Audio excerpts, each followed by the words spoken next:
O Ciência Suja tem o selo da Rádio Guarda-Chuva. Jornalismo para quem gosta de ouvir.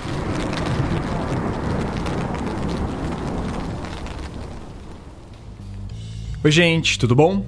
Esse episódio tem o apoio da ACT Promoção da Saúde, uma ONG que atua na promoção de políticas de saúde pública, em especial na alimentação, no controle do álcool e no tabagismo. Fica de olho nas redes e no site deles, porque sempre surgem discussões importantes para o nosso bem-estar. E toda a nossa temporada é financiada pelo Instituto Serrapilheira, que apoia a ciência e a comunicação em ciência no Brasil. Acesse o serrapilheira.org para conhecer o tanto de coisa interessante que eles ajudam a tocar. Olha lá, Pedrão. Aqui já dá pra ver que tem uma boa parte de plástico ali mesmo, né? E de outras coisas também. Isso aqui ainda é resíduo. Lá pelas 9 da manhã de uma quarta-feira de outubro, eu e o Pedrão aqui do Ciência Suja estávamos em Santos balançando dentro de um barco pequeno, desses com motor de popa e lugar para 4 pessoas. Garrafa, né? Saco de lixo, saquinho. Pote de sorvete. Cremeado nas raízes, né? Do mangue ali, que normalmente ficam cobertas também, né? E se a gente for assim, ó, nós vamos longe, hein? Tinha plástico até no galho das árvores do manguezal, como se o fruto delas fosse plástico. Ali, você vê, ó, tem uma garrafa PET de Skin Carillon, Chami, Sprite, Chamito, papel de presente, manteiga, todinho. E aí a gente pode brincar, né? Bebida, álcool, não sei qual que é essa bebida alcoólica aqui, depois acho que é uma... Aquele biscoito lá, passatempo. A gente estava ali junto com Ítalo Braga Castro, um pesquisador do Instituto do Mar, da Universidade Federal de São Paulo, e com o Rubão, um barqueiro das antigas que conhece cada curva do estuário de Santos. Você pisar aí, terra. Uma vez eu fiz coleta aí, o Rubão lembra. A gente precisou rastejar. Nessa hora, a gente estava em uma curva do rio, e o Ítalo estava contando de um estudo que ele fez para verificar a quantidade de resíduo que tinha no manguezal em Santos. O trabalho mostrou que esse mangue era um dos mais impactados por lixo já registrados na literatura mundial.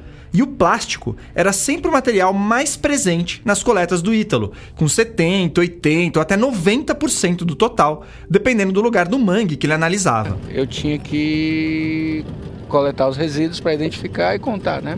Entendi. E eu fui com o meu aluno aí, sinal eu chamava aí, tem um guarazinho ali.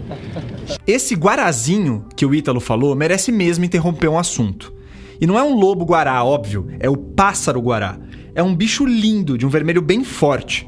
Aquele manto tupinambá que foi repatriado recentemente, que tem toda uma simbologia para alguns povos indígenas do Brasil, é feito justamente das penas do guará vermelho. E o guará tem um bico comprido e meio tortinho para pegar uns caranguejos e outros alimentos no mangue. Por causa disso, entendeu? Porque o que alimenta eles deve estar desaparecendo também. Porque na verdade eles estão ali, né, forrageando, né, ali, ó. Ele tá ali, ele tá pegando pequenas conchinhas, moluscos, crustáceos, né?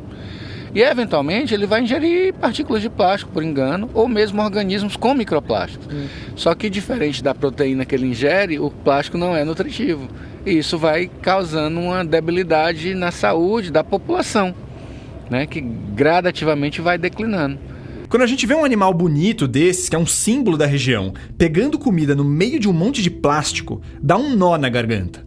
Isso comove, assim como ver tartaruga com canudinho preso na narina, golfinho enrolado em sacola, baleia morta com um monte de plástico no estômago. Mas o plástico afeta também um monte de bichinhos e vegetais que às vezes a gente não dá bola. Ele interfere no ecossistema inteiro. Só que afeta também uma série de pequenos organismos que a gente nem vê, mas que exercem um serviço ecossistêmico do qual nós dependemos, né? Tipo, você não come o microcrustáceo, você não come o micromolusco, mas você come o peixe que depende desses organismos. A poluição plástica já é tida pela ONU como a segunda maior ameaça ambiental ao planeta. Fica atrás só da emergência climática. E sim, uma coisa tem a ver com a outra, é só uma distinção didática. 85% das espécies marinhas que ingeriram plástico estão em ameaça de extinção. 1 em cada 10 animais marinhos que comeu plástico morreu. E 98% dos peixes amazônicos analisados em um estudo tinham plástico ou microplástico no intestino ou nas brânquias. Tem microplástico até na nossa corrente sanguínea e no cérebro. Isso já está muito bem documentado pela ciência. A gente tem produtos químicos como bisfenol A, oftalatos, que são disruptores endócrinos. Isso significa que eles mexem com o seu sistema hormonal, podem gerar câncer. Então, essa sopa química que compõe o plástico torna ele não é um material inerte. A Lara Ivanitsky, que você ouviu aqui, é uma das autoras do relatório Fragmentos da Destruição, que consolidou aqueles dados que eu trouxe antes, e mais um monte de outros. Ela é gerente sênior de Advocacy e Estratégia da Oceana, uma ONG focada na conservação dos oceanos. E mais um dado destacado nesse relatório. O Brasil é o 8º maior poluidor de plástico no mundo. A gente despeja 1,3 milhão de toneladas de resíduos plásticos por ano só no oceano. Ué, mas a gente não ouve que plástico é reciclável e tudo mais? Então, na verdade, só uma minoria do plástico no mundo é reciclado, cerca de 9%. Na real, em geral, é mais fácil e barato fazer plástico virgem, do zero, do que reciclar. E aí já viu, né? Pra ter ideia, um relatório bombástico que saiu esse ano ganhou o nome de A Fraude da Reciclagem de Plástico. Ele é do Centro para a Integridade Climática e mostra que há mais de 50 anos as petroquímicas já sabiam que não seria moleza lidar com lixo plástico e que a reciclagem não daria conta do recado. E ainda assim, elas promoveram essa ideia para fazer a gente continuar consumindo sem culpa diferentes coisas com esse material. E acima de tudo, para evitar regulação. Nesse episódio, a gente vai ver de trás para frente o ciclo do plástico. Ele termina com garrafinhas e embalagens no estuário de Santos e em vários outros ecossistemas, mas passa por catadores e cooperativas que se desdobram e mesmo assim não conseguem dar conta de tanto plástico diferente. Mas quando você vai para a embalagem de cosmético, aí você vai ver, filho, aí é de braçada. É variedade muito grande de cor, aí você não consegue reciclar. O ciclo do plástico também passa por segmentos do mercado que compram e estimulam o uso enorme desse material, como a indústria de alimentos ultraprocessados e de delivery. E ele começa lá na extração do petróleo. Mais de 99% desse material é produzido a partir de combustíveis fósseis e depois é processado por petroquímicas e indústrias transformadoras para virar um monte de coisa. A gente também vai falar do Tratado do Plástico e dessa tentativa de mudar a história. Será que essa iniciativa coordenada pela ONU vai trazer efeitos reais ou vai acabar em pizza? Tem ONGs e pesquisadores sérios engajados, como Oceana, a ACT e o próprio Ítalo. Mas tem também uma participação questionável da indústria e um ambiente sociopolítico complicado. O Brasil, no ano passado, entrou na OPEP+. Então a OPEP é um bloco de países que produzem petróleo. Então o Brasil ele entra porque nós temos uma produção de petróleo significativa. O Brasil é o maior produtor de plásticos da América Latina. Será que novas tecnologias vão ajudar? Ou no momento elas só estão tirando o foco de uma mudança necessária na forma de consumo de plástico? Ou as duas coisas? Eu sou o Theo Rupreste. Eu sou a Meg Rodrigues.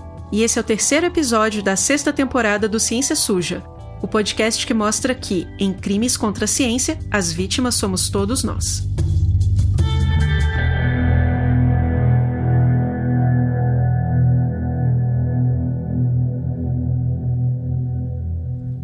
Então vamos voltar para o nosso passeio em Santos. A gente vai naquele barquinho de lá, tem é o de lá, é o verdinho lá. O menorzinho que tá atrás da ponte aqui. Mas é tranquilo, apesar de estar ventando, o dia tá calmo, a gente vai entrar pelo estuário, vai procurar uns lugares com lixo e tal. Apesar da missão ingrata de caçar plástico, o dia tava gostoso mesmo, tava um pouco nublado.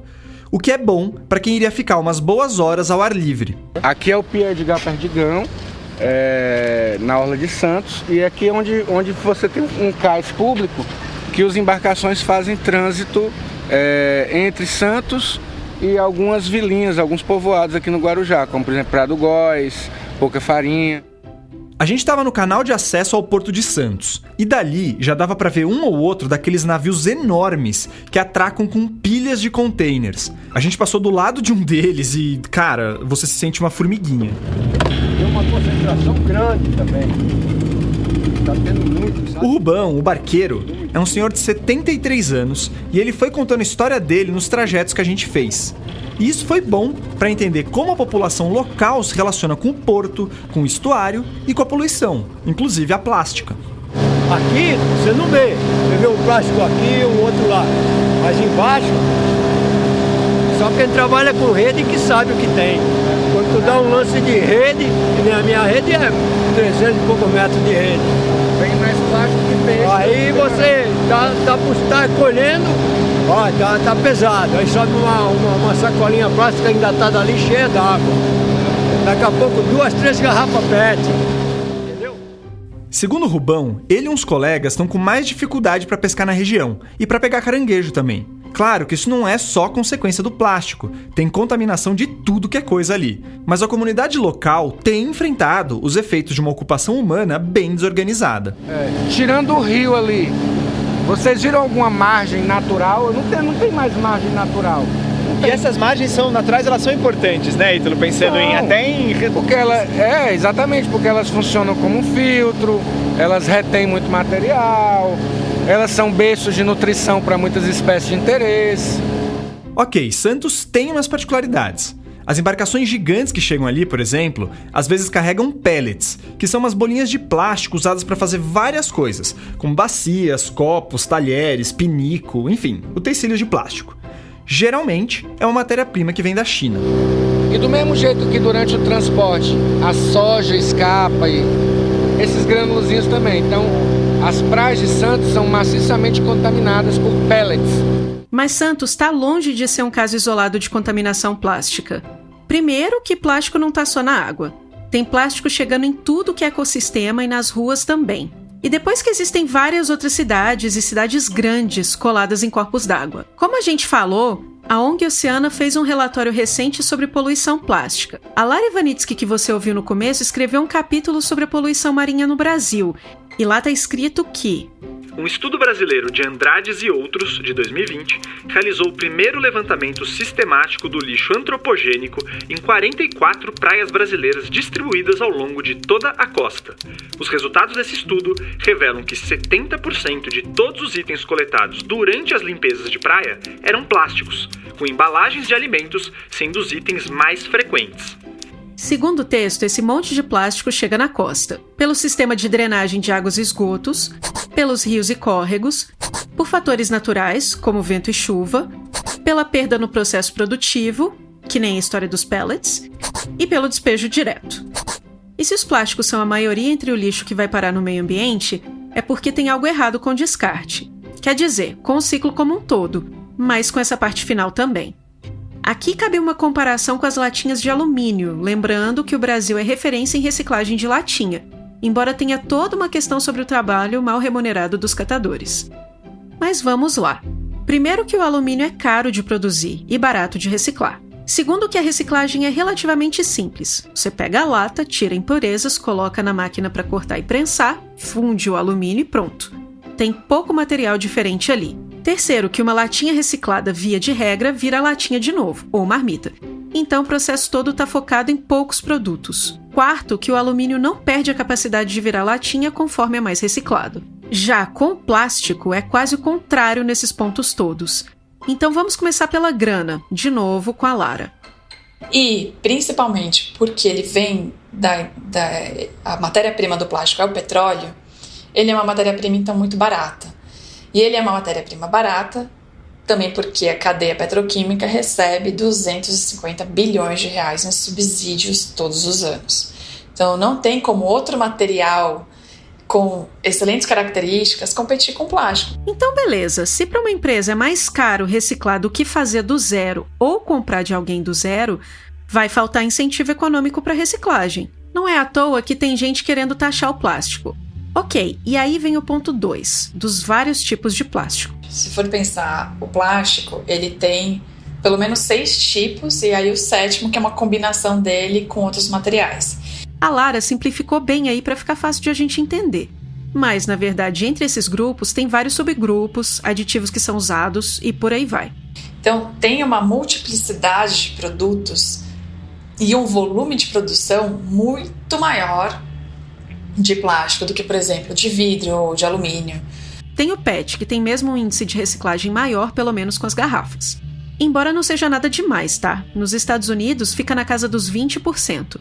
Mas também tem PAD, PVC, PP, PS e mais um monte de tipos de plástico, cada um com características próprias. Então não dá para jogar tudo junto numa mesma recicladora. Terceiro, que todo esse plástico diferente também é usado em larga escala para fins muito diferentes. Não é só garrafinha, é saco de mercado, é embalagem de shampoo, é bandeja para delivery, saquinho de salgado, banheira, garfo reciclado, isopor, fralda, tampa de caneta, tapete de carro, material de construção civil. Cara, a gente viu que até filtro de cigarro, lenço umedecido e roupa tem plástico. Poliéster e nylon são plásticos, tá? Segundo uma reportagem do The Guardian, esses dois representam 69% dos materiais usados hoje na indústria de roupas. E o negócio é que não é moleza pegar tanta coisa diferente para virar, entre aspas, plástico genérico, de novo, assim por dizer. Para ver essa questão na prática, o Pedrão foi para uma das cooperativas de reciclagem mais desenvolvidas de São Paulo e do Brasil, a Cooper Viva Bem. Quem me passou o contato de lá, da Cooper Viva Bem, foi o pessoal do Pimp My Carroça, que é um projeto muito massa de apoio aos catadores, vale a pena conhecer. Enfim, eu dei um pulo na cooperativa numa sexta e o negócio tava pegando lá, não tem Short Friday não. Tinha até treinamento com os cooperados rolando lá. A Cooper Viva Bem fica num lugar, para quem já foi para São Paulo, aí, bem pouco hospitaleiro, bem na Marginal Tietê, ali entre as Zona Oeste e Norte de São Paulo. Um lugar onde você praticamente não chega a pé. A cooperativa recicla mais ou menos 200 toneladas de diferentes materiais e 42% disso é plástico. A Cooper Viva Bem é referência mesmo, eles conseguem reciclar umas coisas difíceis e encontrar comprador para isso, o que quase ninguém consegue. E mesmo lá, muito plástico que chega vai parar na pilha de rejeito, porque não tem reciclabilidade, ou seja, é colocado para depois ir para um aterro sanitário ou para um lixão e depois vai cair no meio ambiente. Hoje o que eu tenho de material que vai mesmo para o rejeito são coisas que não tem reciclador mesmo. Dizem que é reciclável, mas não tem reciclador. Eu vou até te mostrar alguns exemplos do que cai aqui no rejeito para a gente poder você entender, tá bom? Aí você escutou a Maria Tereza Montenegro, que o pessoal conhece como Tereza. Ela é a atual presidente da cooperativa e ela me mostrou ali onde eles fazem a triagem de plástico para reciclar. Basicamente, a gente foi passando por umas pilhas de materiais e ela ia falando o que dava para reciclar e o que não dava. A maioria dava ali. Eu fiz uns vídeos desse momento também. Depois dá uma passada lá no nosso Instagram, que vai dar para ver as embalagens que a Tereza foi me mostrando. Esse daqui cheio de resíduo. É um PP, é muito bom e tudo mais, mas tá cheio de resíduo. Nessa hora, ela estava mostrando um pote que tinha resto de requeijão. Porque a empresa, ela manda para um tanque para lavar e decantar a água e tratar a água. Quando o negócio está muito sujo, eles não conseguem tratar. E aí você imagina você pegar e desvaziar 8 tanques de água por conta de um produto que esteja assim. Aí a reciclagem não valeu a pena. É muita água. Muita água, entendeu? Então até daria para reciclar. O problema é que gasta muita água e fica mais caro, o benefício ambiental fica questionável e o interesse econômico cai. Então, tirando umas iniciativas isoladas, quase todo o plástico muito melecado de comida vai parar no aterro. Esse daqui é um outro, isso daqui cresceu muito dentro das cooperativas, é a PET, né? Quando é PET garrafa, tranquilo, passou a ser PET embalagem, não tem reciclador. Nessa hora, a Tereza estava me mostrando uma embalagem transparente fininha, daquelas que você encontra queijo ralado no mercado, ou de repente aqueles docinhos de padaria para viagem. É um plástico um pouco mais molenga que o PET da garrafa de refrigerante. Porque diz que ela é baixa em densidade, aí você não consegue reciclar. Mas aí a gente foi até uma pilha de garrafas PETs coloridas, a maioria delas rosinhas assim, mas tinha também umas embalagens de ketchup, mostarda, vermelha, amarela, sabe? Nessa hora ela pareceu que ela até ficou meio irritada. Aqui, ó. Esse aqui é a PET colorida, tá? Aqui nós estamos falando somente de material como a água, ó. Inventaram de colocar água numa garrafa cerejazinha. Aí como que eu vou reciclar isso daqui? Mas dá pra entender a indignação da Tereza, né?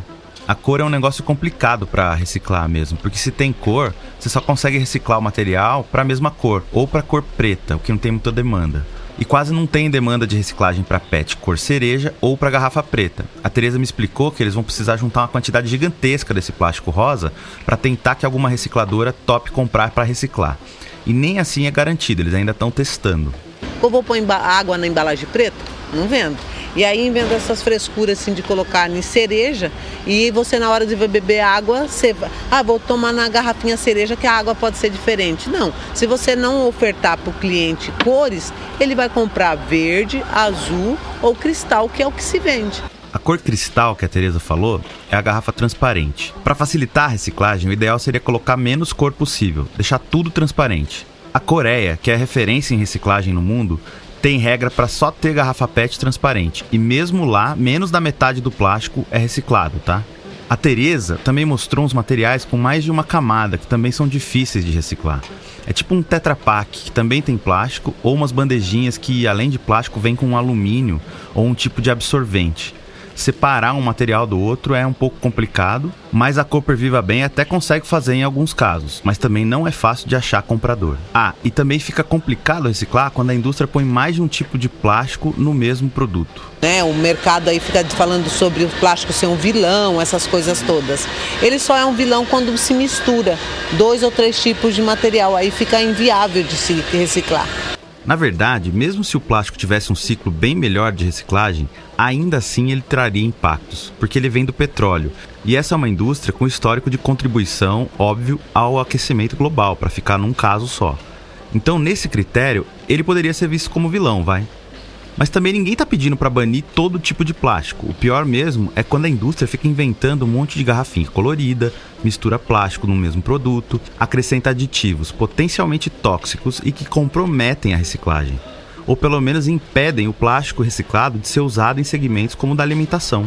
Para dar um exemplo disso, a Tereza uma hora pegou uma bandejinha dessas de fast food, de comida congelada, e mostrou para mim. A maioria delas tem isso aqui.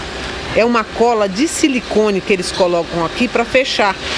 E aí a empresa, para poder aproveitar essa parte aqui, muitas vezes tem que tirar toda essa parte aqui de cima, cortar. Por quê? O silicone com qualquer material, ele é contaminante, né? Então aí você perde. Tem uma ou outra empresa engajada que banca esse tratamento mais complicado para reciclar o plástico, mas é uma minoria. A Cooper Viva Bem arranja os clientes nessa linha, só que ela é referência no Brasilzão e no mundo todo praticamente. Isso está longe de ser regra. Para ter ideia, nos Estados Unidos, um relatório de 2022 do Greenpeace falou que até 80% do plástico que chega para ser reciclado, na recicladora mesmo, é rejeitado por critérios técnicos ou econômicos. E aí ele acaba indo parar em aterros, lixões ou na rua mesmo. Eu falei agora há pouco que o plástico pode ser vilão, mas plástico é um material, né? Difícil falar que um objeto inanimado é vilão de alguma coisa. Tudo bem que foi a gente que criou, não é um negócio natural, mas quem usa ele, bem ou mal, somos nós como sociedade. Quem produz além da conta é a indústria. Mas é isso, o que mais ficou pra mim dessa visita foi o fato que, tecnicamente, até dá pra reciclar bem mais plástico do que a gente recicla hoje.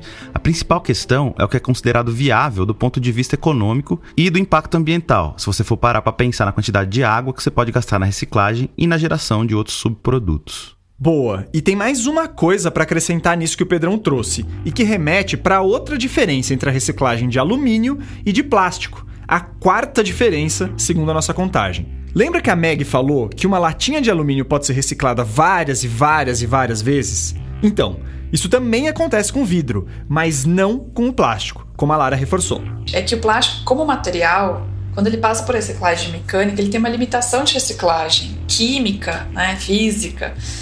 O plástico é um polímero, ou seja, uma cadeia bem longa de monômeros, que são as moléculas menores e de baixo peso.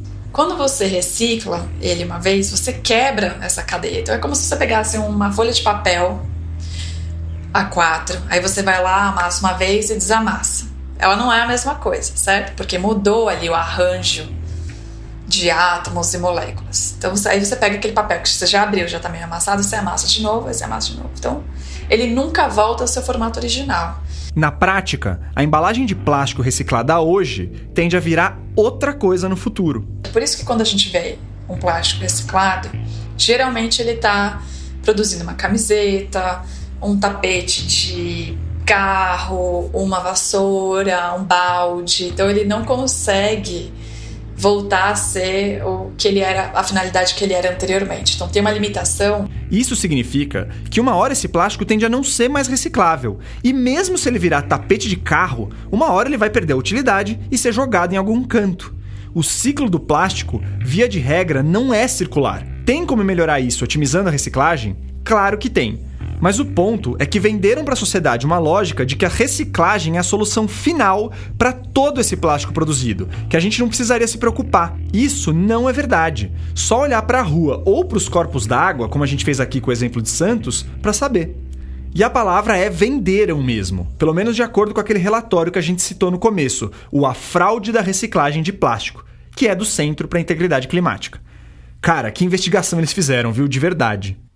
Total! Então vamos seguir na linha do tempo que eles desenharam, a partir de documentos da própria indústria. Na década de 50, as petroquímicas sacaram que um bom jeito de vender plástico era mirar no fato de que esse material é dispensável. É mais fácil para o consumidor comprar uma garrafa de plástico de coca, tomar tudo e aí jogar fora, do que pegar uma garrafa de vidro e depois de terminar ter que devolver para alguém encher de novo. Numa conferência da Sociedade da Indústria do Plástico, foi dito que os desenvolvimentos devem se concentrar em custo baixo, grandes volumes, praticidade e dispensabilidade. Então essas indústrias estimularam esse modo de consumo único, esse consumismo de hoje que a gente compra as coisas sem pensar onde elas vão parar depois. Isso não foi sempre assim não, pelo menos não nessa escala. Antes da popularização do plástico, leite vinha em vidro, tinha todo um ciclo de consumir num dia, devolver a garrafa no outro, aí pegar mais na mesma garrafa e assim ia. Só que aí o plástico começou a sobrar nas ruas. No começo dos anos 60, só 10% da produção plástica era para embalagens. Isso chegou a 25%, mais que dobrou, portanto, no fim da década. Aí a sociedade começou a chiar, a indústria respondeu com a ideia da reciclagem. Quando algum estado ou país ameaçava regular ou restringir a produção de plásticos descartáveis, o pessoal inventava umas organizações para fazer promessas irreais. Por exemplo, segundo o documento A Fraude da Reciclagem de Plástico, em 1989, empresas do tamanho da Dow e da Chevron criaram nos Estados Unidos a Companhia Nacional de Reciclagem do Poliestireno. Era uma joint venture com locais para reciclar embalagens com o tal do poliestireno, que é um tipo de plástico. A suposta meta era reciclar 25% dessas embalagens em 1995. A realidade é que isso não passou de 2%, 12 vezes menos. E em 99 a companhia foi vendida. Só que o sucesso da meta era o que menos importava. A criação dessa companhia e de outras organizações de fachada, como a Fundação de Reciclagem do Plástico em 1984, era fazer RP, indicar para a sociedade que uma solução estava aí e adiar regulações. Teve muita propaganda enganosa, teve muito lobby. Um dos executivos dessa fundação, e o antigo diretor da Dupont, disse em 1988, em uma matéria do New York Times, que sem dúvida, a legislação é a razão mais importante pela qual estamos olhando para a reciclagem. Então, para o público e para as autoridades, as petroquímicas alegavam que estava tudo tranquilo, que logo mais aquele mar de plástico iria sumir. Só que na boca pequena, eles já sabiam que isso não era verdade há muito tempo. E aqui, gente, o relatório do Centro para a Integridade Climática é bem detalhado, tem muitas falas, documentos e comprovações. A gente vai só pensar umas para você ter noção, mas essa falácia estava disseminada mesmo na indústria, segundo essa investigação. Então vamos lá. Em 1971, mais de 50 anos atrás, teve o Fórum Anual do Instituto de Embalagens. E ali, um executivo já lançou que eu acho que é uma falsa economia reciclar plástico por separação, classificação, limpeza, transporte e reprocessamento, quando esse material poderia ir para locais de descarte como uma fonte de energia. Ele estava sugerindo de queimar plástico para gerar eletricidade. Quem liga para poluição e para aquecimento global, né? Bom, aí em 73, aquela Sociedade da Indústria do Plástico soltou um relatório que dizia que plásticos recicláveis tinham qualidade pior e eram mais caros que os plásticos virgens. E que isso também tinha a ver com questões intrínsecas do material. E aí vem um arremate. Quando os plásticos saem dos pontos de fabricação, eles quase nunca são recuperados. Não há recuperação para um produto obsoleto. Aliás, sabe aquele símbolozinho que vem nas embalagens de plástico, que tem umas setas que formam um triângulo e dentro vem um número que varia de 1 a 7? É um sinalzinho que passa uma impressão clara de algo reciclável que vai e volta, né? Até porque esses triângulos são mesmo o símbolo da reciclagem. Mas então, até isso foi manipulado. E o responsável por esse negócio foi, de novo, a Sociedade da Indústria do Plástico, em 1988. Essa nomenclatura, vamos dizer, né? Ela veio a partir de uma necessidade de mostrar para o consumidor que aquilo ali poderia ser reciclado. Mas, na verdade, aquilo ali simplesmente identifica o tipo do polímero, não significa que aquilo é reciclável e nem reciclado. São coisas diferentes. O que a Lara está dizendo é que a indústria do plástico pegou um símbolo clássico da reciclagem, o das flechinhas em formato de triângulo, e adaptou de leve para fazer parecer que toda a embalagem de plástico é reciclável. E a gente sabe que isso não é verdade. Tanto porque a embalagem de plástico pode não ser reciclável, ou seja, tecnicamente não rolar processar esse material, quanto por não ser reciclada, por acabar sendo muito caro ou difícil de dar destinação a ela. O argumento oficial da indústria é que os números pequenininhos ali dentro do triângulo ajudam a identificar os tipos de plástico, o que ajudaria com a reciclagem. Ok, verdade, a Lara mesmo falou isso, mas o número não precisava estar dentro do símbolo oficial de reciclagem. Você não vê esse sinal em embalagem de alumínio ou de papel, por exemplo. Tem gente defendendo que isso configura propaganda enganosa, inclusive. Você vê o consumidor que vai comprar um pacote de salgadinho, ele vai ver aquele símbolo ali no final, 7, outros com aquela seta que parece um símbolo de reciclagem, vai achar que ele está comprando uma embalagem reciclável e é uma embalagem que ela não é reciclável, ela é absolutamente não reciclável, ela é rejeito, ela é lixo. Na volta do intervalo, a gente conta como as indústrias hoje estão falando de reciclagem química, entre aspas, para seguir com essa história, sobre microplásticos e sobre as outras etapas da cadeia do plástico.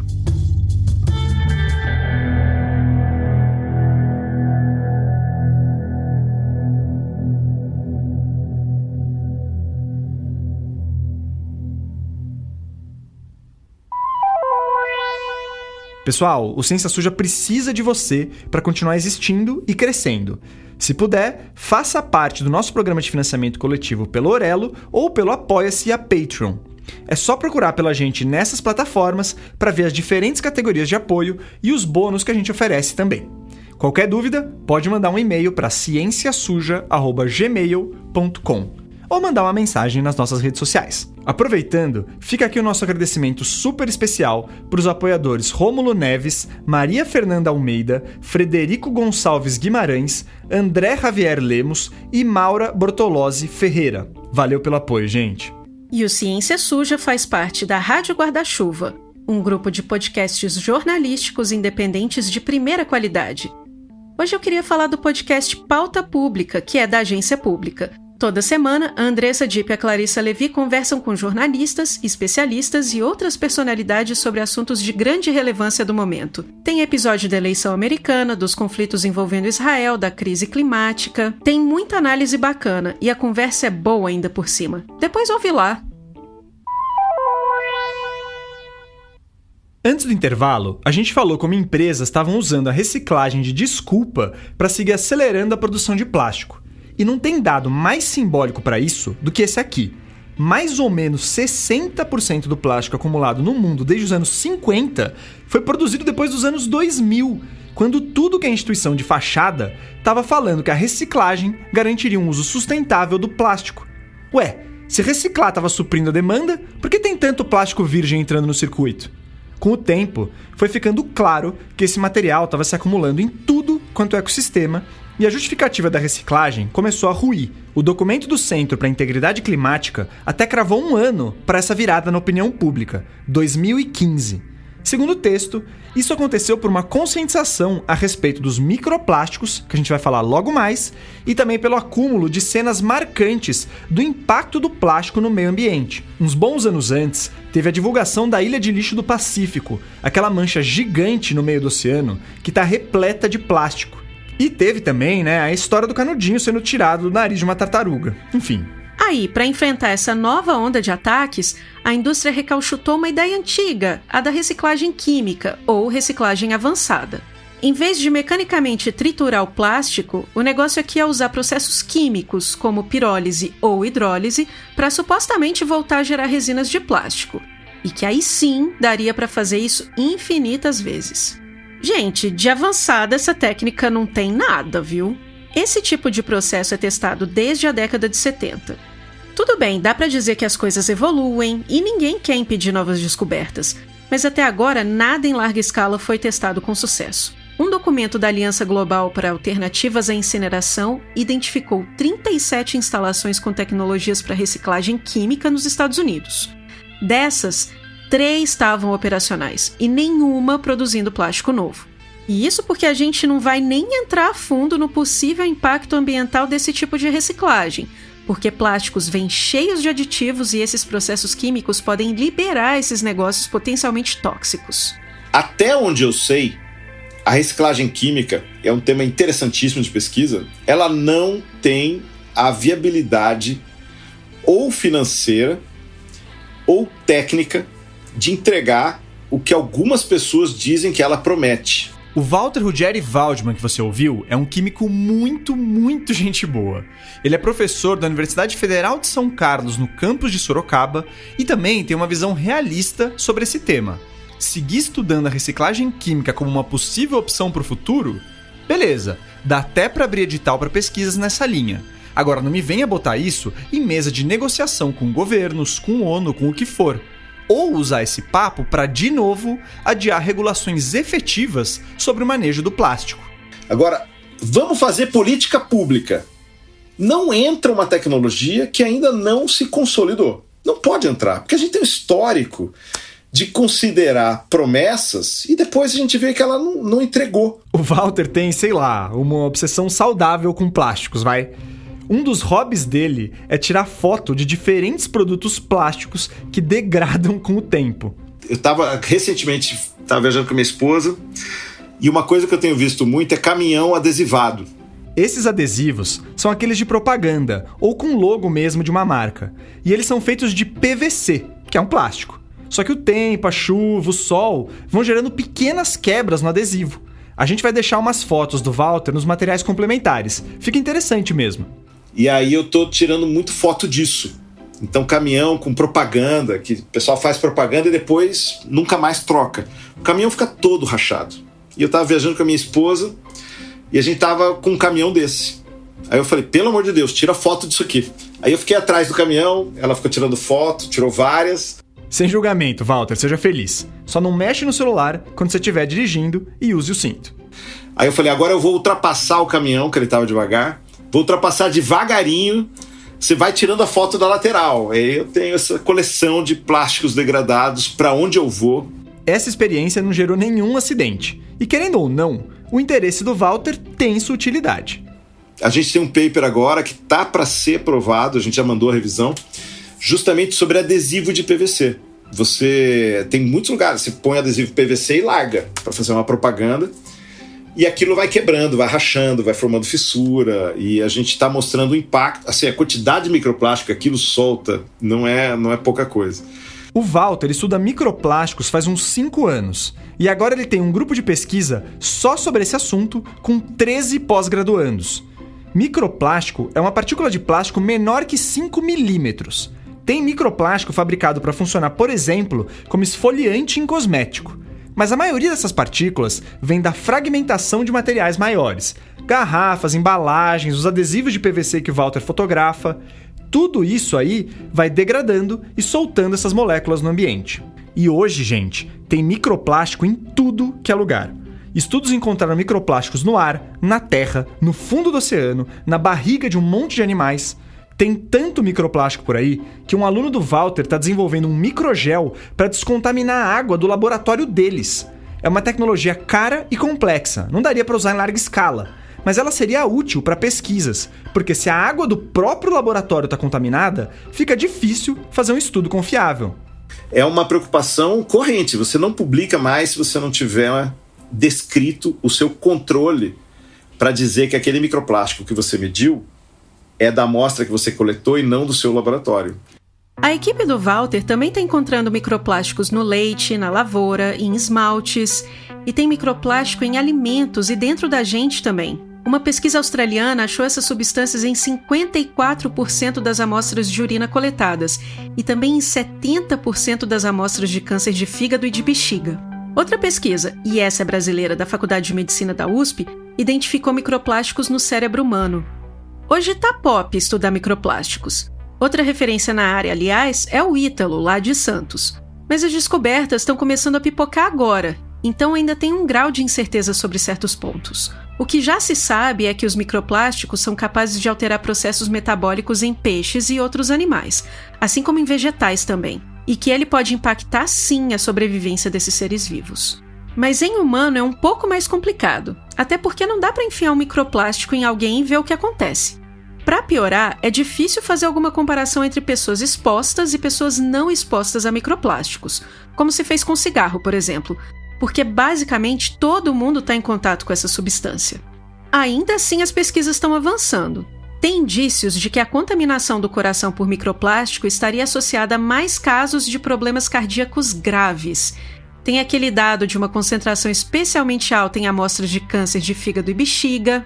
Tem até uma história que os microplásticos se conectam a partículas nocivas, como agrotóxicos, e então transportariam isso para dentro da gente, e que eles estimulariam o crescimento de bactérias mais resistentes. Então é uma ciência engatinhando, mas o que está aparecendo não é nada legal. E o louco é que a gente não vê, ou mal vê, o microplástico, né? Isso ficou bem claro lá no rolê de barco em Santos com o Ítalo. A gente foi avançando pelo rio, e aí uma curva, de repente, parecia tudo preservado. A gente não via sinal nem de pessoas, nem de resíduos. As margens estavam todas tomadas por mangue, tinha peixe pulando, tinha outro guará vermelho voando. Mas tem uma coisa também, né, então, que eu acho que é um pouco que remete aqui um pouco da nossa matéria. A gente não vê microplástico, né? Então, mas ele tá aqui, né? Ele tá aqui ao redor da gente. Não duvide, né? Os caras procuraram microplástico no Everest, acharam, na Fossa das Marianas acharam, em ilhas remotas, nas áreas protegidas acharam. Pode ter certeza que a gente acha microplástico, embora não vejamos, nas águas do estuário de Santos e São Vicente. O Ítalo fez uma pesquisa muito interessante com ostras ali no estuário de Santos.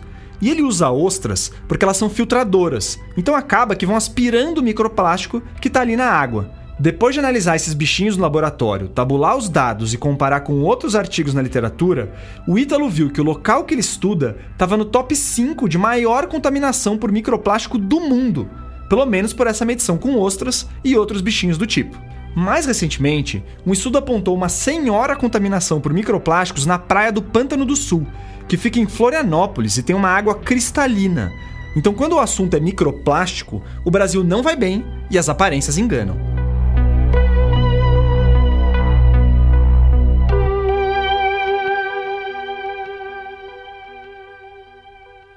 Eu vou aproveitar a deixa do aparências enganam para pôr mais uma pimentinha nessa história do microplástico. Faz um tempo já que a gente está convivendo com supostos plásticos biodegradáveis. Ao contrário do plástico normal, esse se desintegraria e voltaria a ser material orgânico em poucos meses, sem impacto para o meio ambiente. Aquelas sacolinhas verdes descartáveis de mercado costumam ser, entre aspas, biodegradáveis. E tem canudinho, copo e outras coisas mais usando esse selinho aí. Mas eu pus aspas no biodegradável porque a enorme maioria desse material aqui no Brasil não é biodegradável coisa nenhuma. Um estudo do nosso grupo de pesquisa, publicado recentemente, onde visitamos 40 supermercados do Brasil, no Rio de Janeiro, em São Paulo e em cidades menores, mostrou que nenhum dos utensílios de plástico que alegavam nos seus rótulos serem biodegradáveis, de fato eram. Eles, na verdade, eram oxidegradáveis, e isso significa que a indústria põe os aditivos para acelerar a quebra do material plástico. Mas o problema é que os cientistas descobriram que não é que o plástico se decompõe em biomassa e outras coisas orgânicas.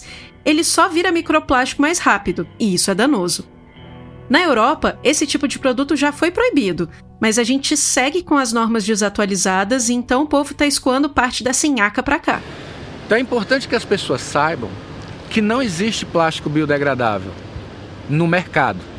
Existem sim polímeros biodegradáveis que foram desenvolvidos em escala de laboratório, mas devido a uma baixa versatilidade ou uma baixa viabilidade econômica, eles não chegaram no comércio, eles não chegaram no mercado.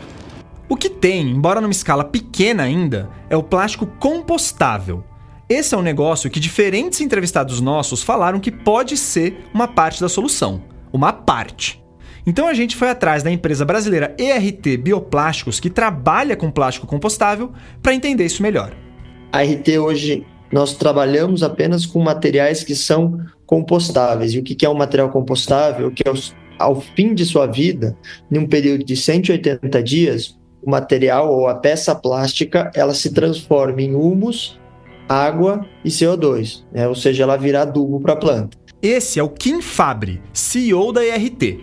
Ele falou que o mercado geral de plásticos compostáveis está mirando especialmente os produtos de uso único, tipo canudinhos, talheres, copos descartáveis, bandejas simples para alimentação. Ou seja, coisa que o pessoal usa por um tempinho e depois já joga fora. Muitos plásticos compostáveis não vêm dos combustíveis fósseis. Na ERT, um tipo de polímero vem da cana-de-açúcar, embora um outro que eles também usam ainda venha do petróleo, com certificados e tudo mais. Mas tem então essa vantagem de financiar menos um segmento que tem promovido o aquecimento global, né? Só que também não é um mar de rosas. Primeiro que para virar adubo em 180 dias, você precisa colocar esse material numa composteira caseira ou naquelas industriais mesmo. Só que composteira caseira é coisa rara no Brasil, e mesmo os locais de compostagem profissionais estão concentrados mais no sul e no sudeste. Na Europa eles estão muito populares já, espero que se popularizem aqui porque são realmente um avanço, mas significa que se ele escapar o sistema de coleta e cair num rio ou no mar, ele não vai degradar. Os plásticos compostáveis até parecem degradar mais rápido do que os convencionais em aterros sanitários e mesmo se forem largados no meio ambiente. Mas aí não é 180 dias que nem uma composteira, e aí pode gerar microplástico sim, segundo o Ítalo e o Walter. O microplástico vai embora antes? Provavelmente, mas ainda assim gera impacto no meio do caminho. Fora isso, se um garfinho com um plástico compostável trouxer aditivos tão tóxicos quanto o de um normal, pode dar ruim, porque o plástico vai degradar antes e liberar mais rápido essa substância nociva. Então essa produção tem que ser bem pensada e o descarte precisa ser resolvido. E claro, tem a questão do preço. O Kim contou pra gente que o bioplástico da ERT bate o preço do papel como matéria-prima para esses itens de uso único. Mas ele ainda tá 20 a 30% mais caro que a resina convencional. A diferença já foi maior, mas ainda existe. Então, num país como o nosso, que não tem uma legislação nacional para o manejo de plástico e que ainda deixa passar os oxidegradáveis, falta incentivo financeiro para uma migração.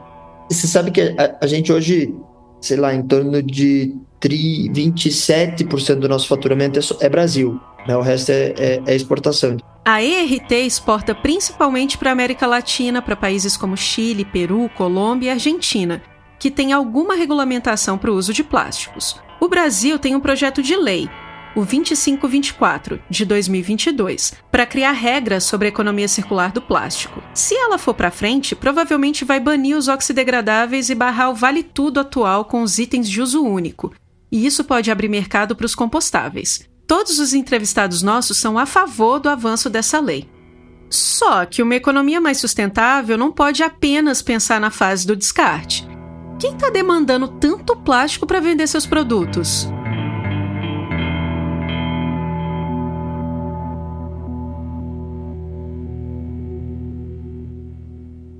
Tem uso de plástico para tudo que é coisa, como a gente falou. Mas o Atlas do Plástico, um baita material compilado pela Fundação Heinrich Böll, que saiu em 2020, mostra que as indústrias de alimentos e de bebidas lideram o uso desse material. As duas juntas respondem por mais de 26% do consumo. A construção civil vem atrás, com 22,5%. E isso tem tudo a ver com a forma como a gente vê a alimentação hoje. A comida de verdade, o arroz e o feijão, estão perdendo espaço para itens ultraprocessados, que vêm embalados em muito plástico. É até por isso que a ONG ACT Promoção da Saúde entrou na campanha contra o uso indiscriminado de plástico. Se você olha para outros relatórios, né, assim, os grandes poluidores, os maiores poluidores, você olha lá, tá Coca-Cola, Unilever, enfim. Essa é a Paula Jones. Ela é socióloga, fundadora e diretora da ACT, que tem como um dos carros-chefes a alimentação saudável. E esse ponto que ela trouxe não foi a Paula ou a gente que inventou, não. Realmente, no Atlas do Plástico, empresas como Coca-Cola, Nestlé, Danone e Unilever estão sendo sempre citadas. Em 2019, por exemplo, uma auditoria da Break Free from Plastic coletou pedaços de lixo plástico largados em diferentes lugares do mundo, e a Coca foi a marca mais vista. A Nestlé veio em segundo lugar, a PepsiCo em terceiro e a Unilever em quarto. Só a empresa com alimento ultraprocessado no portfólio. Todas essas indústrias com as quais a gente também, né, acaba sendo os nossos adversários aí sistêmicos em toda a agenda da alimentação, porque basicamente são as indústrias de alimentos ultraprocessados, né, que a gente quer que sejam reguladas. E, com a explosão dos deliveries na pandemia, isso pode piorar. Um outro relatório da Oceana mostrou que o uso de plástico nesse setor saltou de 17 para 25 mil toneladas entre 2019 e 2021. Aí estão incluídos materiais para embalar e transportar comida, talheres e outros utensílios. Isso é só no Brasil, tá, gente? Então, acaba que o setor da alimentação serve como um ótimo exemplo para a nossa necessidade de repensar o modelo de consumo atual. A gente segue muito focado num imediatismo e num conforto que vai até a página 2, porque viver no meio do plástico, comendo comida que faz mal, já está gerando efeitos socioambientais que não são nada confortáveis. Quem gosta disso é, por exemplo, o segmento do combustível fóssil, que pode ver no plástico uma forma de escoar seu petróleo.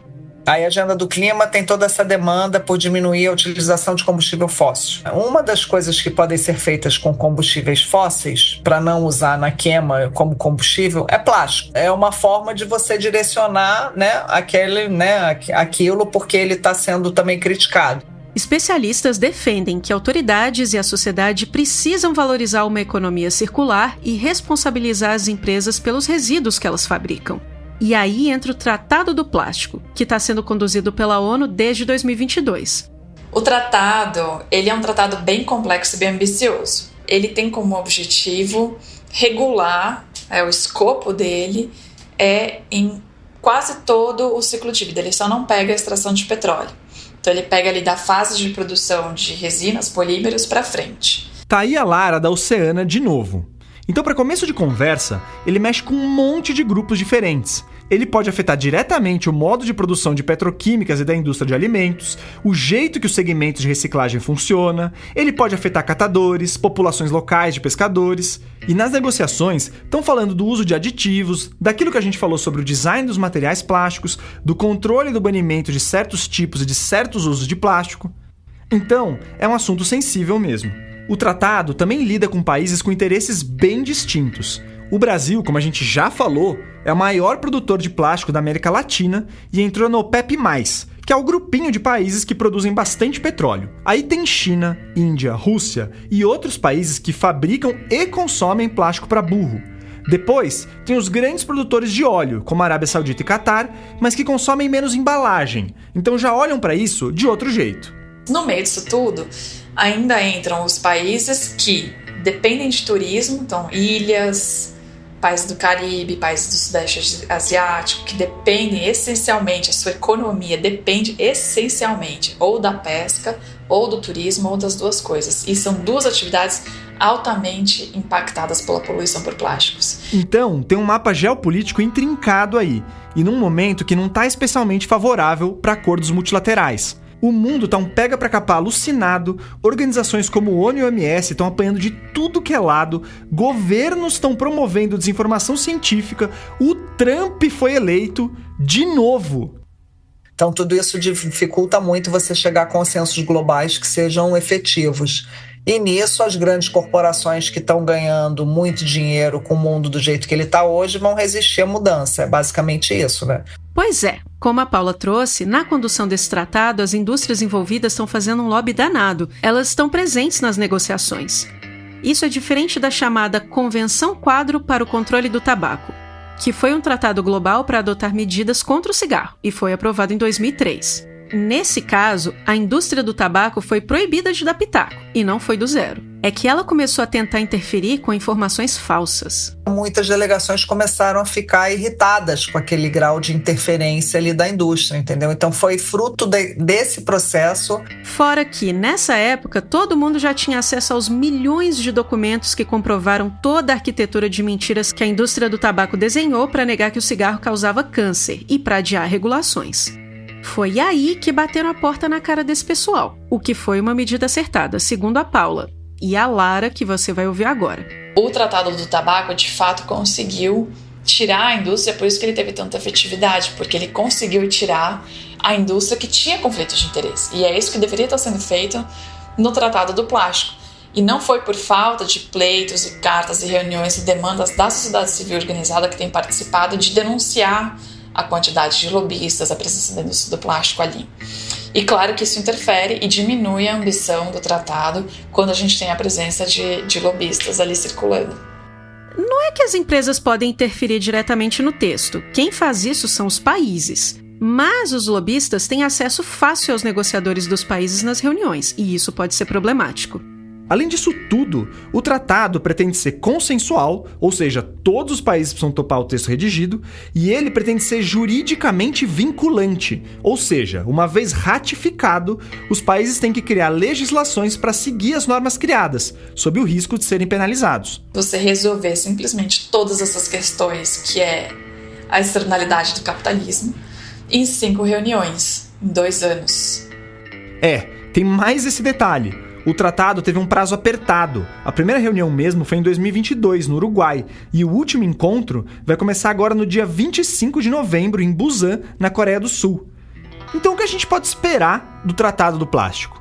Essa é a pergunta de $1 milhão. A gente tem uma sensação de que essa reunião em Busan ela vai ser muitíssimo desafiadora, com tudo para ser negociado, tudo para entrar em consenso. Como a gente está saindo com esse episódio logo antes da reunião, não dá para saber ao certo agora. Mas fica de olho nas nossas redes sociais que a Meg vai para Busan e vai te atualizar do que tá rolando lá. É informação pro Ciência Suja. Enfim, no momento tem muita coisa em aberto, das metas às formas de monitoramento, passando pela lista de produtos proibidos ou mais regulados e pelo controle das indústrias. Responsabilização e reparação histórica, pelo menos nesse momento, pode esquecer. Verdade que, como a Lara ponderou, vários países seguram suas posições até esse momento final para conseguirem negociar melhor. Então, capaz que a reunião na Coreia do Sul avance mais que as outras. Pelo que a gente apurou, uma possibilidade seria adiar o texto do tratado e fazer mais uma reunião em 2025. Mas isso tem implicações consideráveis, inclusive com a ONU. Então, uma hipótese é que o primeiro texto do tratado seja mais desidratado, para garantir algum consenso.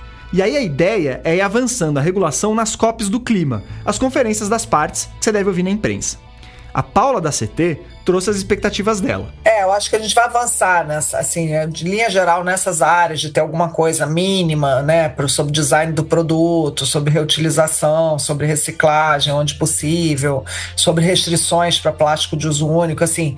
Eu acho que se a gente chegar no final desse caminho proibindo plástico de uso único, ninguém tem, enfim, você não consegue proibir globalmente, depois cada país leva para o seu país para tentar proibir, né? Mas se você chegar com esse consenso global, eu acho que a gente vai ter avançado horrores. Então, se da Coreia do Sul sair um consenso que controle bem esses itens que mal são usados e logo são descartados, e que pense em remodelar produtos plásticos para facilitar a reciclagem ou compostagem, tamo no lucro, segundo a Paula. Possível que saia uma coisa tão ruim, que, olhando assim com um olhar mais crítico, para mim vai ser só mais uma grande global greenwashing com carimbo da ONU, né? Se sair uma coisa muito ruim. É isso que não dá para deixar acontecer. Não dá para sair da reunião na Coreia do Sul com um tratado que finge que a reciclagem química vai ser solução para o futuro. A solução precisa ser real, para agora, e precisa conter esse vale-tudo na produção do plástico. As empresas precisam parar de colocar corzinha diferente na embalagem só para ficar mais bonito e ferrar a reciclagem lá na ponta. Acho que o mais importante, né? Quanto mais a sociedade sinalizar que quer isso, né? E fizer essa pressão e fizer essa demanda, melhor é. Então a gente vê a construção desse tratado por si só, ela já é um resultado de uma demanda da sociedade, que não é só o mercado se organizando, mas a sociedade civil, a gente documentando esse problema, do ponto de vista ambiental, do ponto de vista social, do ponto de vista econômico. Teve realmente muita ciência cidadã, muito pesquisador de diferentes organizações trabalhando duro para mostrar o tamanho do buraco que a gente se meteu com o plástico. Então eu sei que o ano tá osso e o Natal tá batendo na porta, mas acho que vale dar força para esses caras, valorizar o suor deles em prol da gente. Habla aí nas redes, se intera sobre o assunto, cobra quem você conseguir cobrar. E claro, tenta repensar uns hábitos associados ao consumo de plástico e a treinar o olho para ver onde tem plástico que poderia ser substituído ou deixado de lado mesmo. Sei lá, a gente precisa mesmo embalar livro em plástico? Não tem nenhum outro jeito de preservar um livro? Não dá pra ter menos embalagem dentro de embalagem? Outro dia eu comprei um queijo mussarela e quando eu fui ver, eram vários palitinhos de queijo dentro de uns saquinhos individuais.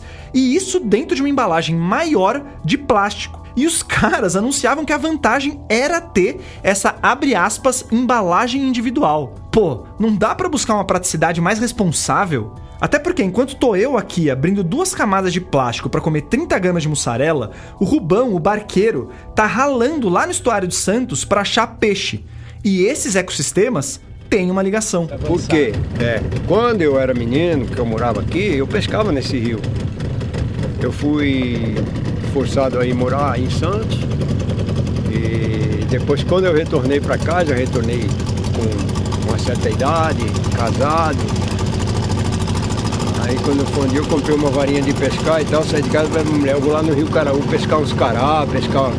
Cara, me deu vontade de chorar, eu fiquei tão pé da vida. Quando eu cheguei na beira do rio aí, cara, quebrei a vara de pescar, joguei a isca tudo fora. Foi só o plástico que poluiu o rio? Obviamente que não, longe disso. Mas bora parar de passar pano?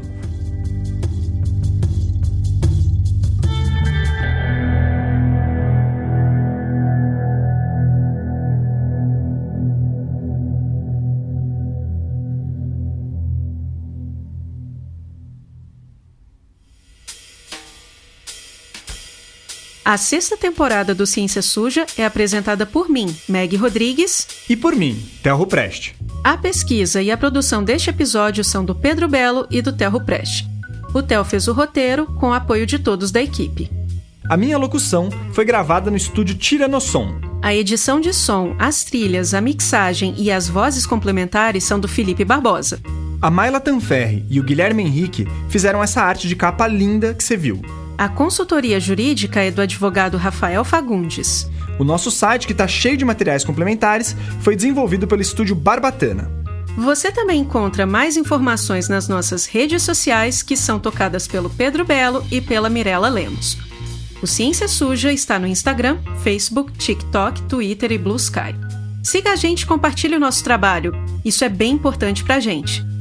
Se puder, participe do nosso financiamento coletivo. Os links estão lá no nosso site.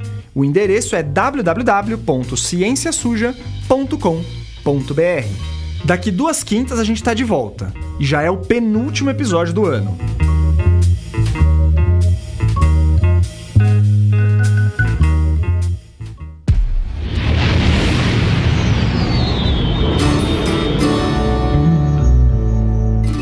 Reportagens.